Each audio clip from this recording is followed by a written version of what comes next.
we have a topic today which is sort of odd. And it popped up in a conversation that Claire and I were having that I had no idea about until Claire mentioned something to me and I mentioned something to her, and we went, "What? Really?" Mm-hmm. And Mm-hmm. it concerns Jim Carrey The and actor. the actor Jim Carrey. And for whatever reason, he became a target for Scientology, trying to recruit him. And I have yet to figure out exactly why, Lily. I assume it was simply because he was a very big name at the time. This was in the early 2000s. You Mm-hmm. know, he had done a lot of movies that were very successful. But I'm not exactly sure why Jim Carrey. Okay, well, I It know. Okay, so Jenny McCarthy was dating Jim Carrey. Yes, Uh, and Jenny and I were friends at the time, and we still are. I'm not saying we were. I didn't want to make that impression. But what my only meaning back then, meaning we were all at Tom Cruise and Katie's wedding, and Jim Carrey was there with Jenny McCarthy. Mm. that's right. In fact, So, and then he I was didn't dating. know that. This is Yeah, I'm not sure if this is at the wedding or at this subsequent party that we'll talk about. But yeah, that's Jim Carrey and Jenny McCarthy yeah, when they were a pair. yeah. And I know that he also dated a Scientologist. Subsequently, yeah. And Yes. That's we right. will talk about that. And And yeah, go. no, I was just going to say, and she was very much a Scientologist. I've got a picture of her in the Yeah. Purif, and she ended up dying, and it was a very tragic sort of scenario. But that all happened after what Claire and I experienced, Okay. and it Well, to back it up before you guys start to talk yeah, about what you guys know, because I don't know this, but celebrity is a big thing in Scientology. We know that, right? There's not many celebrities in Scientology, as they have uh, done a great PR job of making people believe that. But when I go, how many right. Scientologists are celebrities? How many? I mean, in comparison to who are SAG members, who are actual like working in the business, like how, like if you it wouldn't even measure up, like it wouldn't even register on a scale because Right. Yes. it's a very And small amount. how many new ones in the last 20 years? Like zero. Yeah, Right. like Like zero. Exactly. zero. So there's many L. Ron Hubbard policies on VIPs and the entourages of the celebrity. It's a very insidious in that it's very crafted. And L. Ron Hubbard even wrote a policy called Project Celebrity, and he had like names like Frank Sinatra and was Frank Walt Sinatra on the list? Disney. Walt Disney. It Yeah. was a And whole slew. yes, and I've already told the story of when Tom Cruise called us all in for this big meeting at Citizens Commission on Human Rights on Sunset Boulevard in Hollywood, California, where he demanded names of people, of celebrities, or entourages of celebrities, and wanted us to start getting our shit together, and then made us read Keeping Scientology Working, which is a staple policy in Scientology. Everybody has to read it at least 1,000 times in their Scientology career, and you have to look up every word you don't understand. And he had us read that, and basically he was reprimanding us like, "Where are your effing celebrities? Where are the Yep. people that you're Right. bringing in?" And so a celebrity is a big deal, and the wedding of the century that Jessica Feshbach was calling it, and Celebrity Center Sea Org members were calling it, was to show the world that Tom Cruise, after his debacle, PR nightmare of jumping on the couch and calling Matt Lauer glib when it came to psychotropic drugs and, speaking about things he knew nothing about, postpartum depression, because Yeah. Tom knows everything about everything.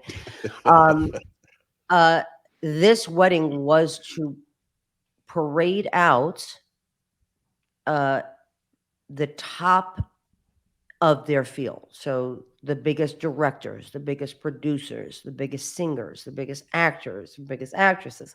So this was a big show to show the world that Tom is still accepted in the Right. entertainment industry. Yes, completely. So that's why Jim Carrey. Yeah, invite that to the makes wedding. makes a lot of sense. That's why as they context. asked me to invite Jennifer and Mark, Jennifer Right. Lopez Right. and Mark Anthony. And I was like, shouldn't you do that? Because it's your wedding. But the order was given. Invite them. And I was like, yes, sir. Yes, sir. We'll Right. do it. So that's why. Just to answer that. Okay. Yes.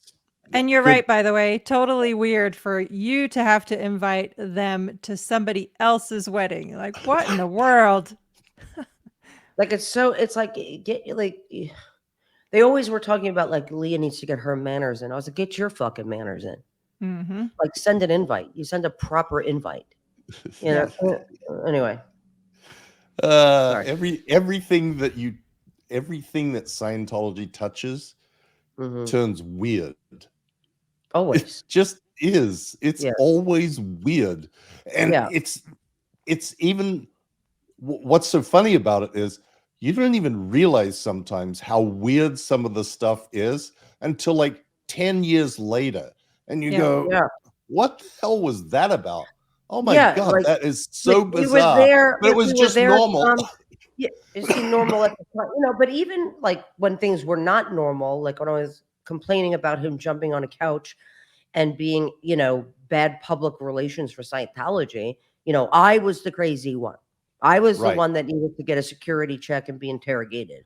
When I was saying you were lying, Mike, on Dateline or some show you had done, I was like, Mike Rinder is a senior executive of the Church of Scientology.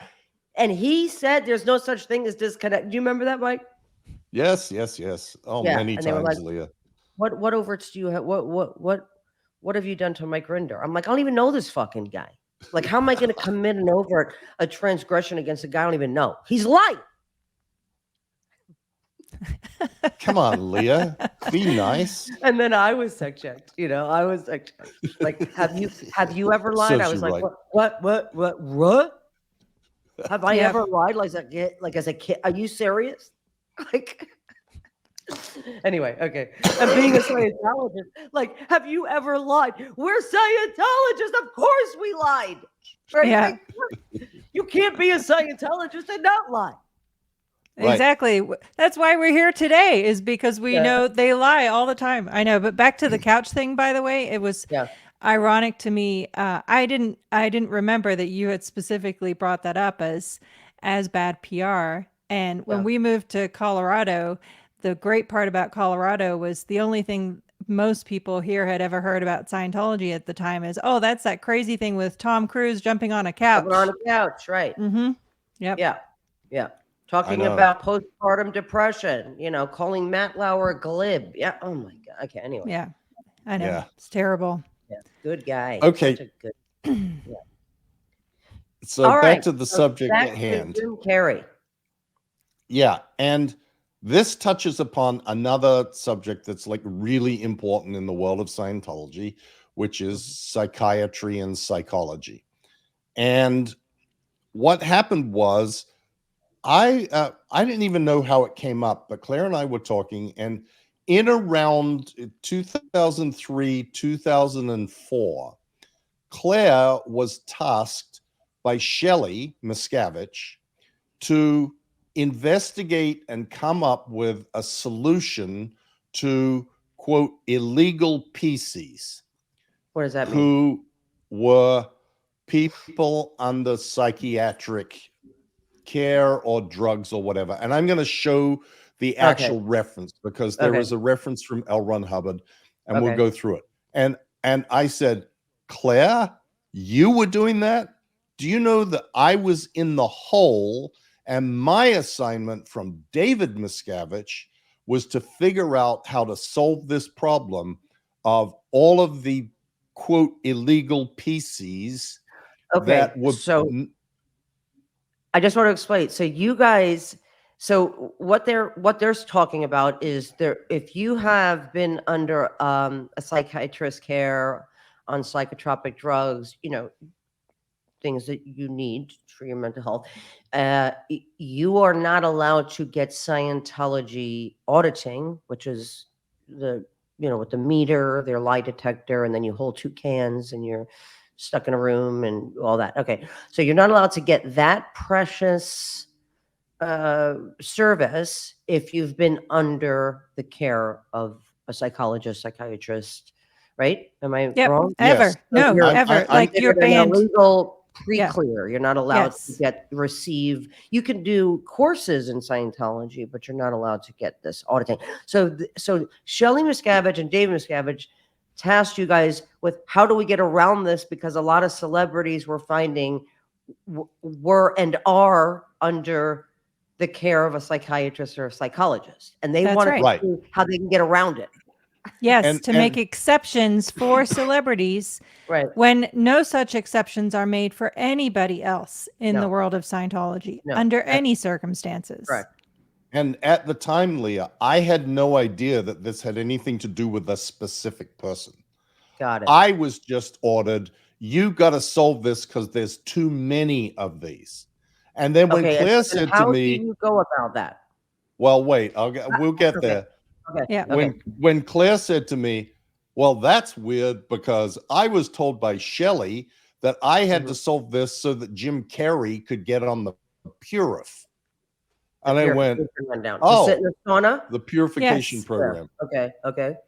Like essentially, Shelly wanted to find a scenario where somebody had started the Purif even while on some kind of, whatever. Yeah. With the end result being by the end of the Purif that they would no longer be on. So they would be taken off of the drugs that were prescribed to them by a professional in the field. Right. Because that's how they were. That's what they were doing in the New York Detox, the Tom Cruise front group that I supported at the time. These men and women, first responders, were getting off of the drugs that they desperately needed. I'm not saying people don't get over prescribed. I'm not saying that. I'm not saying people don't overdo it. Just saying. So they were trying to find a loophole. That's right. And when I ask you, because people don't know, what does that mean that you're tasked with it? Does that mean now, Mike, you try to find L. Ron Hubbard policies that would override the illegal PC policy? Yes, completely. Yes. That's so in my testimony in the Danny Masterson trial, I talked about the source information retrieval system called SIR, which is a computerized system that only management members of the C organization have access to. And in that computerized system, there are Mike? Millions and millions of words of Hubbard that are not accessible to the general public. And so there are examples in there of, auditing that Hubbard did. I mean, endless scenarios. So it would literally be like, I spent probably 40 hours searching every reference, searching this computerized system for examples that could be used to justify discarding the illegal PC policy. Okay, here we go. I did find some. Yes, oh, you did. Okay, I did. I want to show everybody what Hubbard actually says, because this stuff is really, really out there. And I've just excerpted because it's a fairly long Hubbard bulletin, red on white thing. But here we go. Illegal PCs, acceptance of high crime bulletin.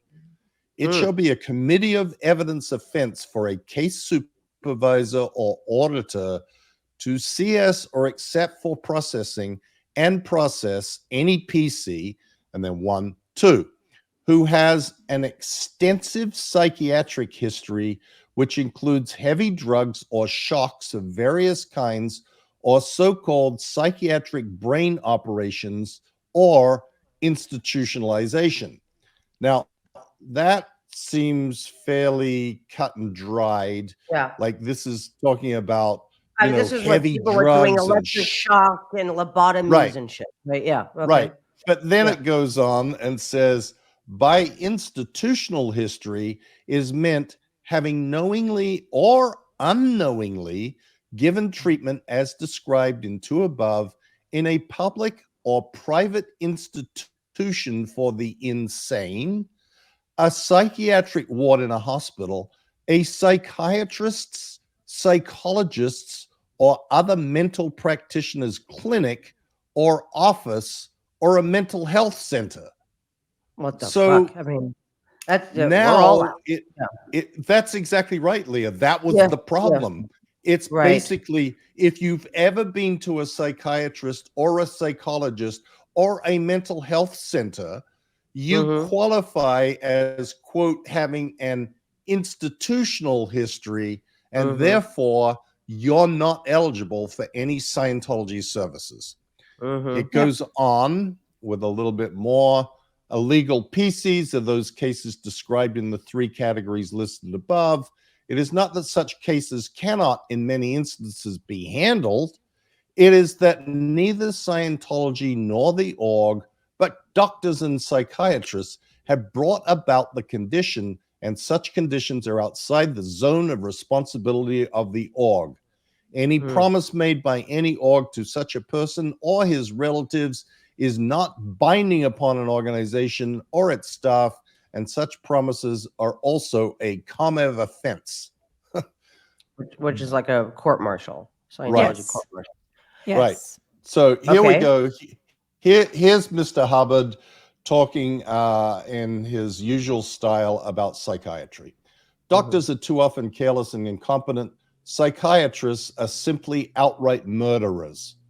The solution is not to pick up their pieces for them, but to demand medical doctors become competent and to abolish psychiatry and psychiatrists, as well as psychologists and other infamous Nazi criminal outgrowths. Wow. Society and police agencies should deal with such offenses. It is not up to Scientologists to salvage the wreckage created by these professions, but to prevent it from happening in the first place by reforming a degraded society. Until such time as doctors have become fully competent and psychiatry and psychology have been recognized for what they are and abolished, case supervisors and auditors are actionable for surrendering their rights and handling such. It is not that they cannot, they must not. L. Ron Hubbard. Right. And then there is an additional reference called Illegal PC's Acceptance of Addition regarding the purification rundown. And this basically says everything that it says about illegal PCs not being qualified for auditing also applies to the purification program. You may not accept anybody who has had any involvement in psychiatry, psychology, mental health, or whatever for the purification program or any auditing. So here is what I did, Leah. Like Claire, I went through every single thing that L. Ron Hubbard had ever written about this subject of what qualifies as an illegal PC. And there's not a whole lot of wiggle room in what he says in those references. No. It's like, you know, these people, steer clear of them. We never going to have anything to do with them until psychiatry and psychology are abolished. So I took a different approach and started doing this incredibly in-depth analysis of the words. What is the word institutionalized? What is the word, what is a mental health center? What is a psychologist as opposed to a counselor? What, like all of these trying to figure out where you were was trying there to a find loophole. loophole. Yeah. For I was celebrities. trying to find a loophole that I Yeah. could then present and say, we need a clarification about illegal PCs, so that if someone, sends in a petition saying, I've been declared an illegal PC and I want to pay money to get auditing, that there would be a way of responding by passing through the wordage. And this is the similar thing that has happened in other examples. There is a Hubbard flag order that says nobody who has ever taken LSD can join the Sea Organization. Yeah. And it only says LSD. It doesn't say any other hallucinogenics. It doesn't say anything else. It's just LSD. Somehow LSD became the boogeyman. And so what would happen is Sea Org recruiters would sit people down and say, describe to me exactly what it was that you took. What did it look like? Yeah. What happened when you took it? And they would pass through this sort of way of circumventing to say, obviously that wasn't really LSD.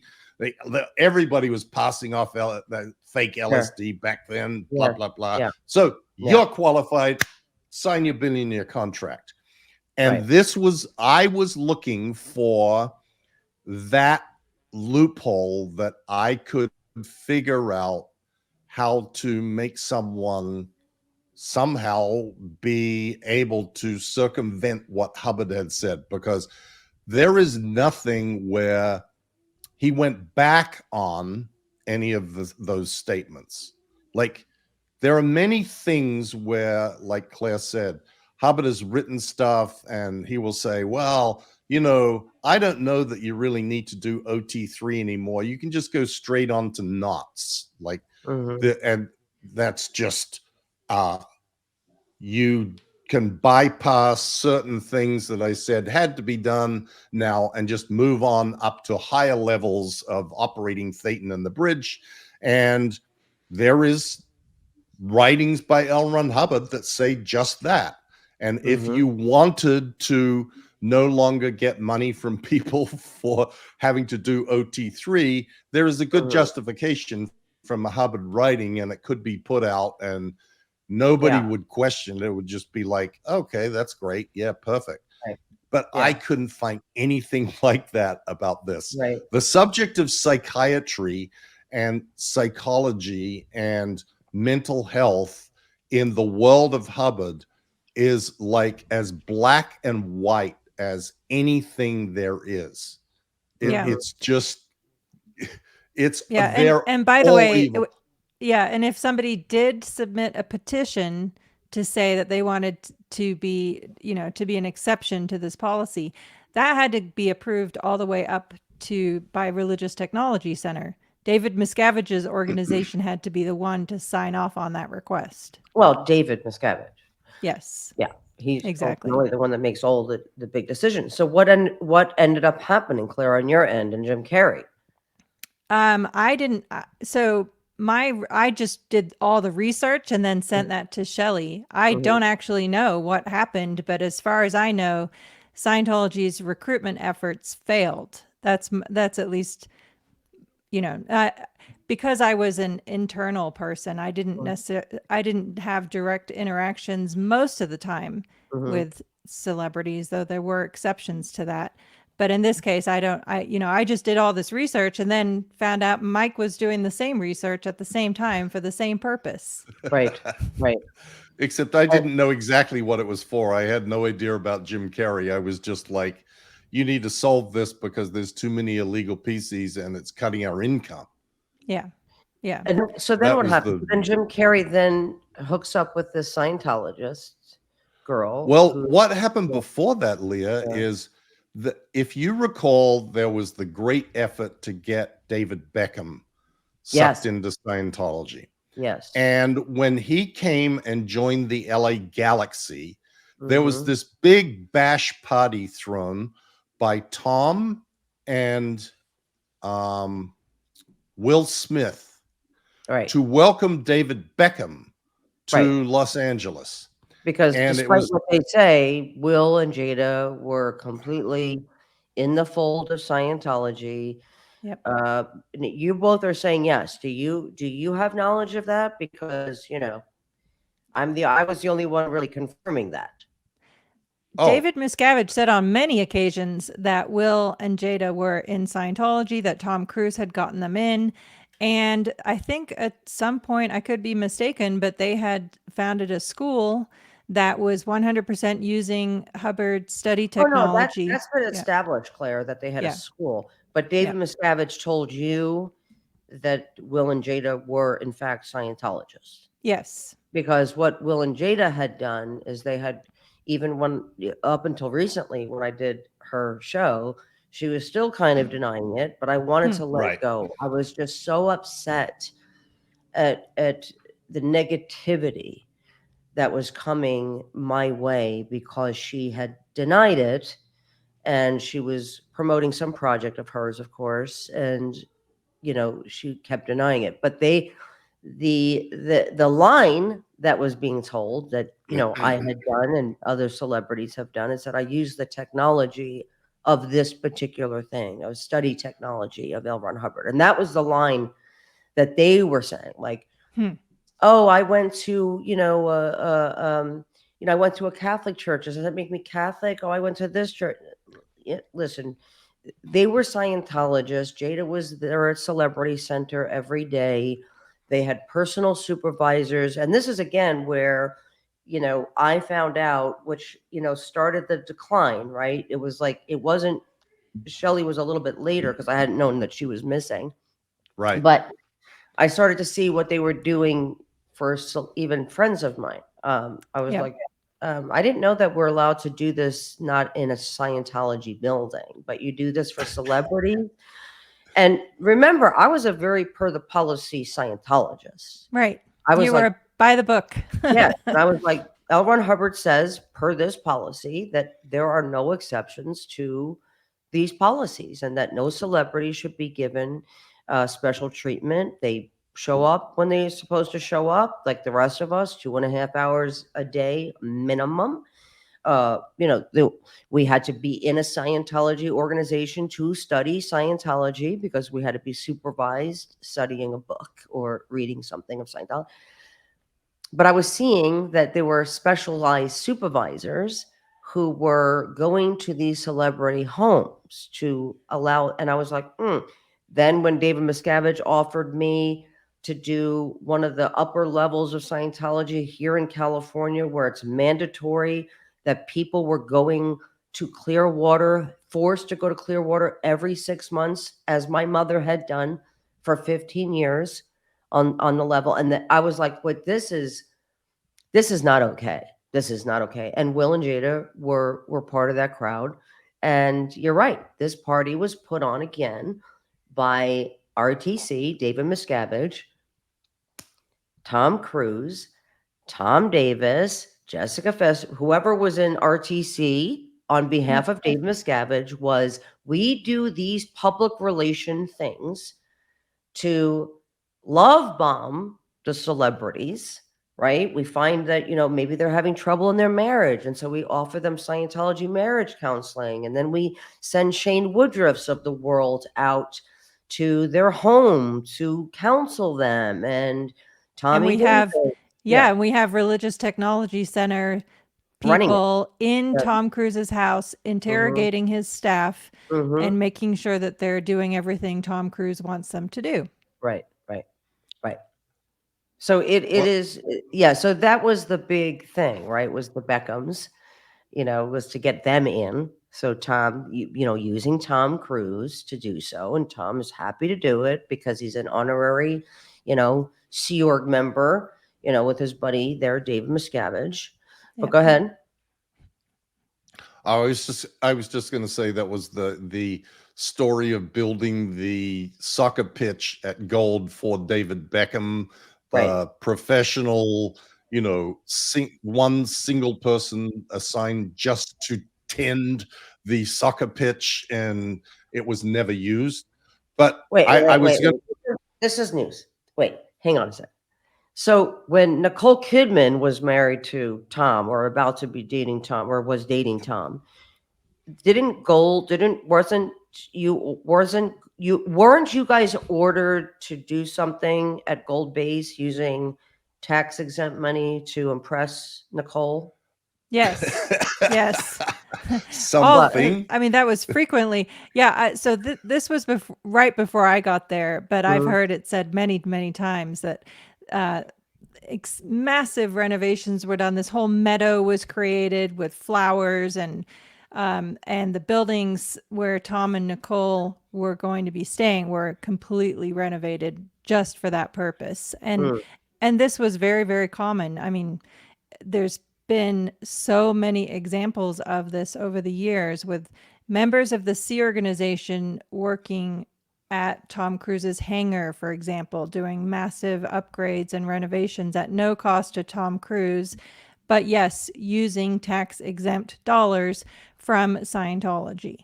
And the way that they justify this, the way David Miscavige justifies this, is Tom is representing Scientology. And so these expenses are justified in their mind, because if Tom doesn't look good, then Scientology doesn't look good.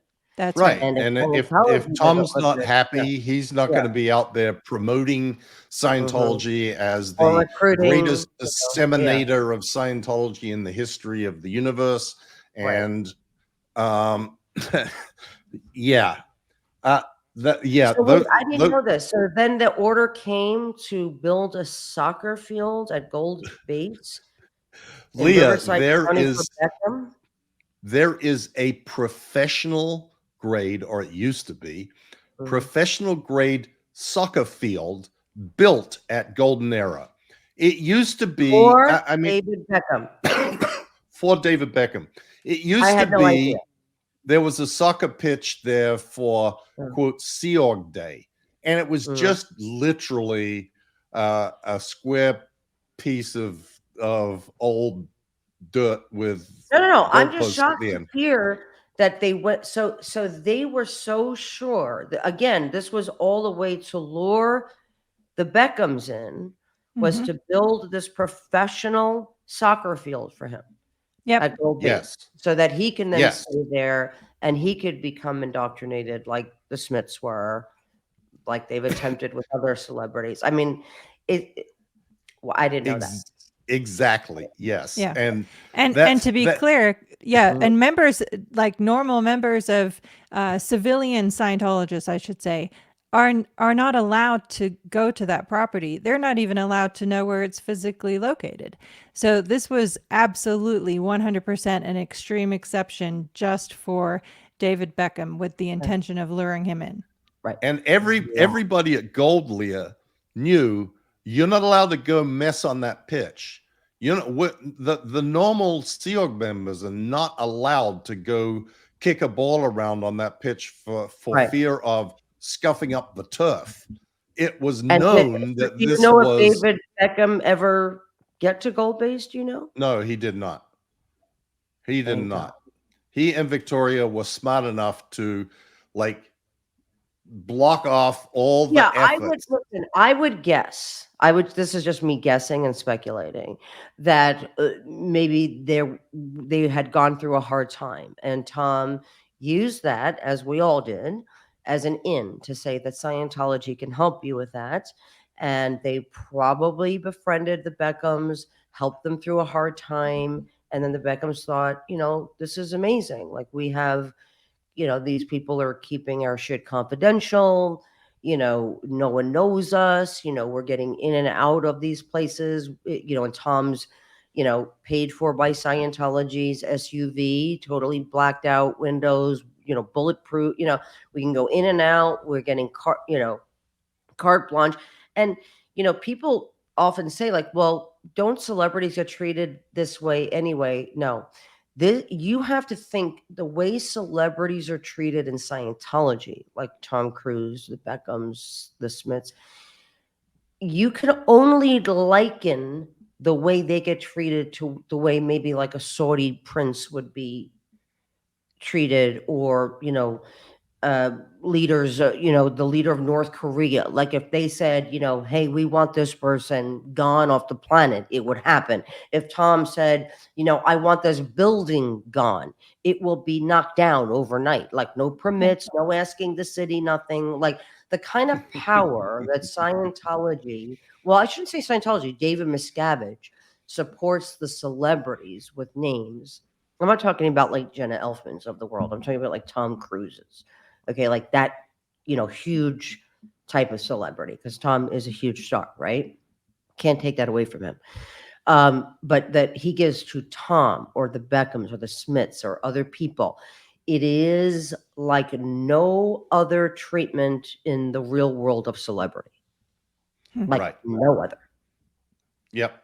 You're exactly right, Leah. I mean, I've witnessed I don't know how many times the snap of the fingers power that is like directed. Give some examples. People are hearing this for the first time. You have to get out of your guys' head like what into the world, like because not everybody know, like I don't know some of these stories. So like what? Well, okay, I mean, I remember the first time that Tom Cruise came to the Gold Base, and this was, it sort of even predated the nuttiest stuff that happened subsequently. But there was the entirety of the Sea Org members at Gold lined up on the road for his grand entrance. Like, so saluting. Like this was like, the king showed up at Buckingham Palace and all the, the Coldstream Guards were out there all saluting. And this was the welcome to Gold. Here are all the Sea Org members that are at your command. Your service, yes. Yeah. Your service. Yes. These people are all here for you. And if he walked around to do, he wanted to go look at the editing bay, there was like a contingent of people that went beforehand to make sure that everybody smelled good, that there wasn't anybody in there that had a sour look on their face, that nobody was eating food, and that they all stood up and saluted him and called him Sir, Mr. Cruise. Claire, shut the fuck up. Claire? Yes. Yeah, no, seriously. Him, sir. Yes. In fact, and saluted him. Yeah, there was a member of there was a Sea Org member in Gold who was sent to Australia and put on the Rehabilitation Project Force because he did not do that. Just because he didn't call Tom Cruise sir and stand up when he walked into the room. Wow. Yeah. Yes. For reals. For reals. This is really fucking insane, guys. Yeah. Yeah. Wow. Yeah. And like you said, it's not just Tom Cruise. I was going to tell you about the trip that Will and Jada made to South Africa.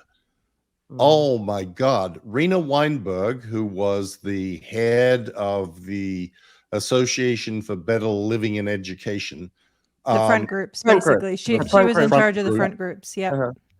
Was sent to as sort of the advanced person because Will and Jada were going to go to South Africa and visit the quote applied scholastics activities down there, and while there also visit the orgs, and so they were on a Scientology tour. Exactly. The non-Scientologists, the people who just dabbled in this, dabbled in Buddhism, they were on a private jet with a Scientology official just to visit Scientology facilities. Yes, but more than that, Christy was there at the time, and she was sort of responsible for helping to put together this whole tour.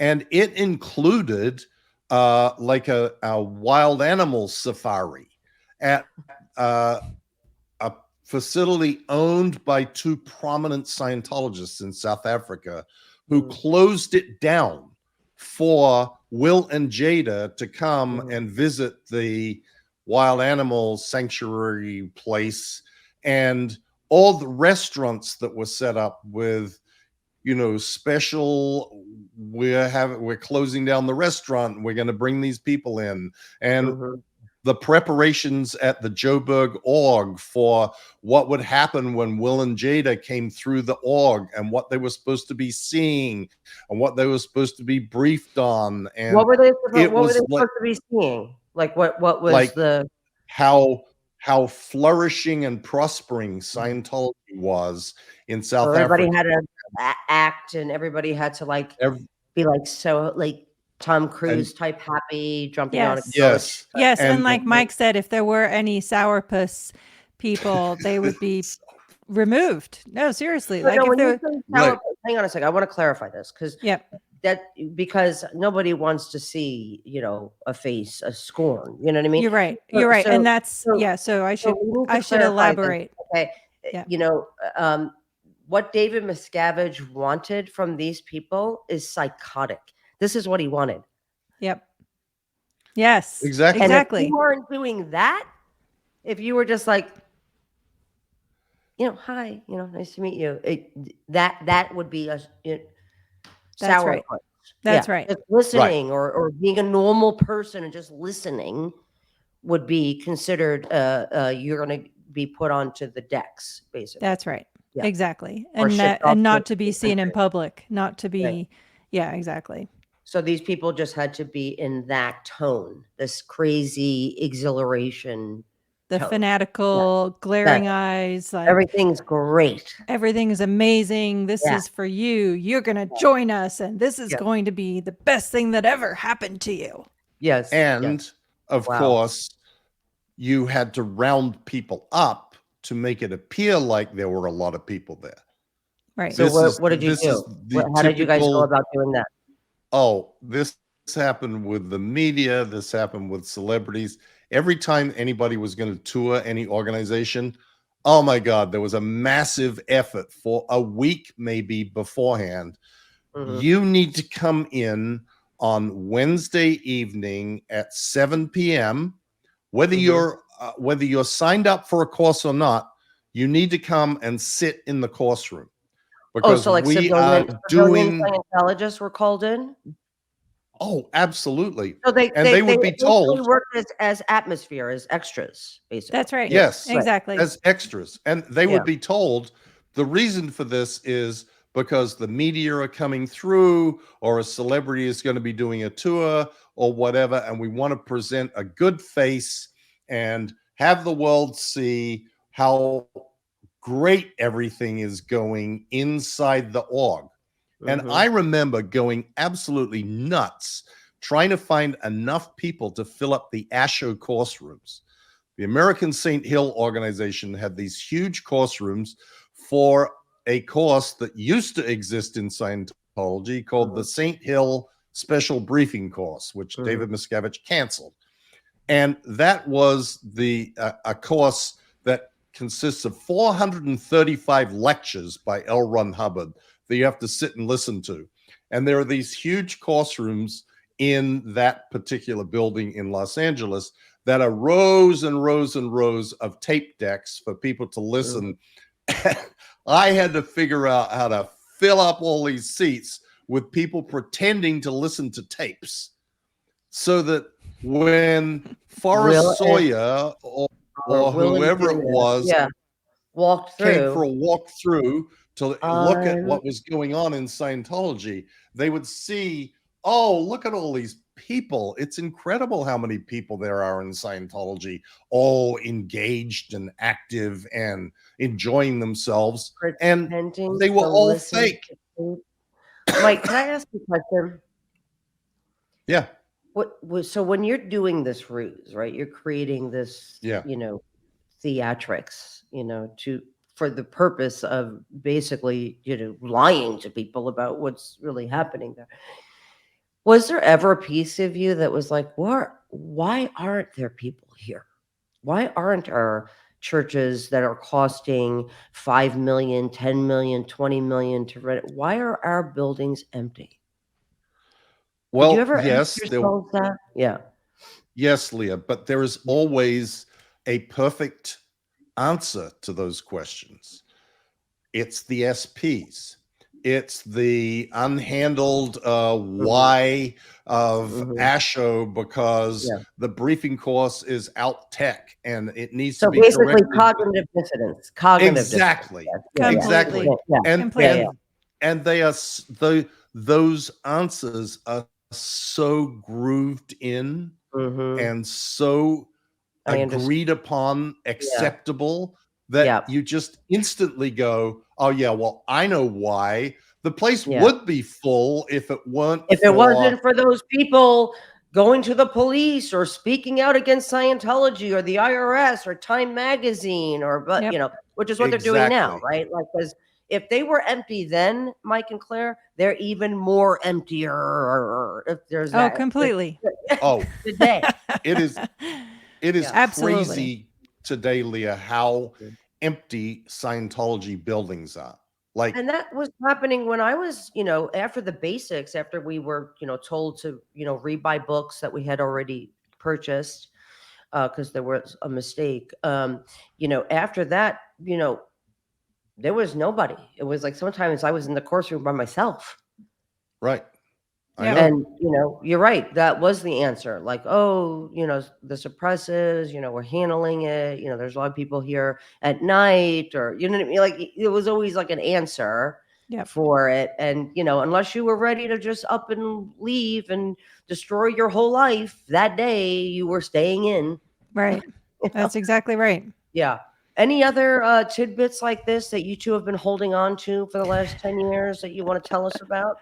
Probably Oh my millions gosh. of them, Leah. We should make a list. I mean, there's obviously the ones too, the fancy birthday parties that were put on for Tom Cruise at the Freewinds, where an entire seafood restaurant was airlifted from Santa Monica to the Freewinds just because that was Tom Cruise's favorite restaurant. That's right. Valerie did tell me Nobu. that. Nobu, which is a fortune. Yep. Yes. No, Yeah. listen, when people ask, like, why wasn't his daughter more important than this, fake religion? Part of it is this, right? Because there was a time from somebody who was a former Scientologist who knew him very well, worked side by side with him for many, many years, said that he was at one point very insecure, unsure of himself, his acting ability, which, by the way, you're not going to find a lot of actors who are secure about their choices. And, you kind of need that, insecurity in the questioning, right? Because that's how you get to, answer questions about your performance and your character and the script. You need a good, like a handful of that, right? Yeah. Right. And then something changed right about the time when they forced Nicole Kidman out of his life. They said that he had changed almost overnight. Yep. And that was intentionally constructed by David Miscavige, who was personally overseeing that conversion of Tom Cruise into a fanatical replica of himself. Right. Because he was responsible, David Miscavige, through Marty Rathbun and the other asshole, Greg Wilhair, McShane. I don't remember who was involved, but I remember I was told the story by somebody who was there that they had made this happen, this breakup happen. They had Scientology. Nicole was always sort of a problem because, as you know, her father is a psychologist, right? And she was not a jump up and down. Because she had real science-based information from growing up with her father about the field of mental health. And so, which is why, we're told, just like kind of the Jehovah's Witnesses, that there's really no need for an education, because that's the way cults work. Because when you're educated, it is very hard to make sense of Scientology if you have a real education, especially in the field of mental health. Right. Yeah. And plus, she is very Australian. And I'm like, I don't know, a lot of people, the jumping up and down, yoo-hoo, woohoo, enthusiasm that Tom would have for every time he got an auditing session or discovered a new writing by L. Ron Hubbard, that would be like, oh my God, this is the most incredible thing. Oh my God, this is saving my life. Oh my God, blah, blah, blah, blah, blah, blah.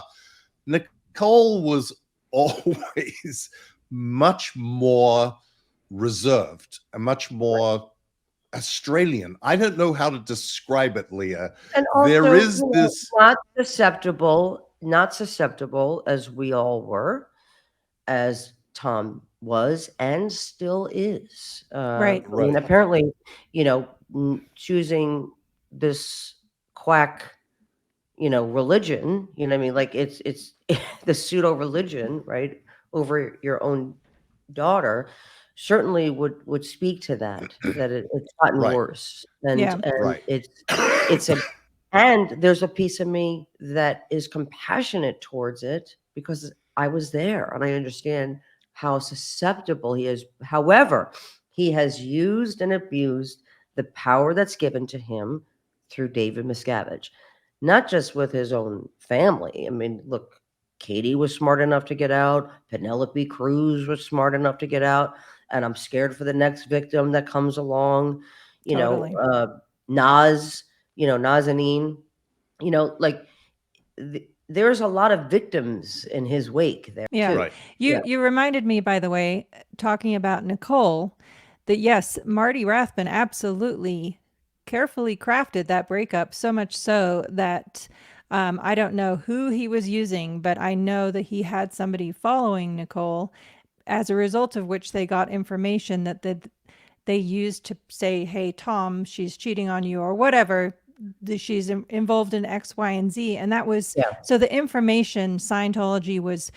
You're just saying as an example, you don't know that's. No, absolutely. But she was fair gamed as part of that breakup for sure. No question about it.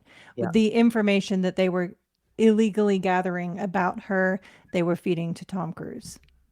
Right. And again, remember, we've talked about this before.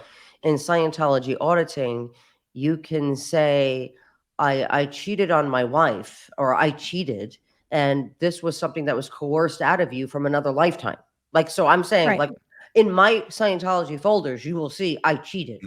But the rest of the sentences, as a man, in 500 BC or whatever the fuck they pulled out of me. Do you know what I mean? Like, so you have these kind of transgressions that they then give to people to discredit you, or to, something like this, to break up a marriage. And it's not even the truth. That's right. Right. Yeah.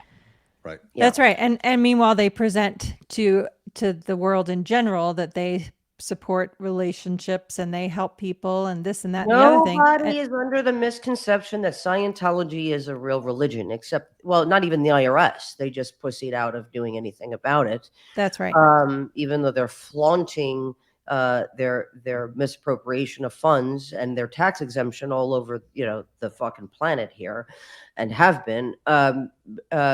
But nobody's under the impression that Scientology is a decent organization. Like, the people before us that didn't have a community of support did the work.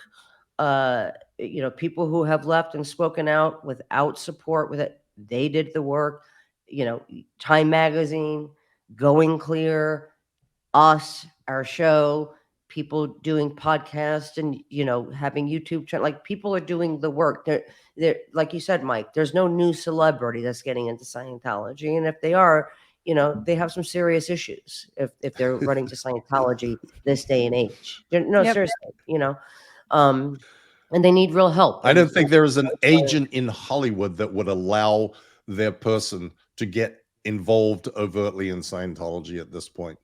I just don't imagine. There's some power agents, particularly maybe, Tom's agency that maybe doesn't give a shit, but their clients certainly who are big stars would give a shit. Yeah. Yeah, for sure. Yeah. It just isn't going to happen. The days of being able to recruit new celebrities into Scientology is over. The internet really did damage, and for L. Ron Hubbard, who claimed to see the future, didn't foresee the internet for some reason. And that information, listen, getting people to go on the internet, who are current Scientologists, that's a different battle. But once they do, it takes 10 minutes to deprogram them. It's the fastest deprogramming of any cult in history. Because just looking on the internet is a step in the right direction, right? Just, watching a video, watching the aftermath, watching Going Clear, watching, your guys, YouTube channel. This is a huge step for somebody who's still in, so very much so. If you are watching this, you're not you're thinking about leaving, hey, you took a first step. That's amazing. That's right. Right.